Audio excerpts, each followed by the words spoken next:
Hi everyone, እንዴት ናችሁ? ሰላም ናችሁ ወይ? ዛሬ ማሳያችሁ ስለ ጭንቅላታችንን እንዴት በቀላሉ ኤክሰርሳይዝ እንዴት እንደምናደርግ የግራና የቀኝ አእምሯችንን እንዴት ኤክሰርሳይዝ እንደምናደርግና ውስጡ ያለ እኔ የተቆጣጠረ ነገር እንዴት ማፍታታት እንደምንችል ነው። እዚህ ጋር እጄን ዘረጋለሁ፣ የግራ እጄን ወደ ላይ አጣምረዋለሁ። ከዛ እንደዚህ ማቆላለፍ ማለት ነው። ከዛ ወደ ውስጥና ወደ ውጭ እያደረጋችሁ ይሄንን ኤክሰርሳይዝ 37 ጊዜ መስራት እየሰራችሁ በግራ እጃችሁ የሚያማችሁ ከሆነ የግራ ጭንቅላታችሁ መፍታታት አለበት ማለት ነው። እሱን 37 ጊዜ ቀንም ማታም በቻላችሁ ሰዓት ማድረግ። አሁን ደግሞ የቀኙን አሳያችኋለሁ። አሁን ቀኙን ወደ ላይ እንደዚህ አደርገዋለሁኝ።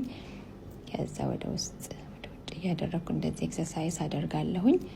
አሁንም እንደዚህ ስታደርጉት ግራችሁ እዛ ጋር ትንሽ የሚያም ነገር ከሆነ ቀኛችሁ የተቆጣጠረ ነገር አለው መፍታታት አለበት ማለት ነው። ያንን ማድረግ ነው። በየቀኑ በቻላችሁ ሰዓት እንደዚህ ቀስ እያላችሁ አድርጉት። ብሪዚንግ ኤክሰርሳይዛችሁን እንዳትረሱ፣ ሞክሩት። ከዛ ኮሜንት አድርጉልኝ። Thank you for watching. መልካም ጊዜ. See you soon. Bye.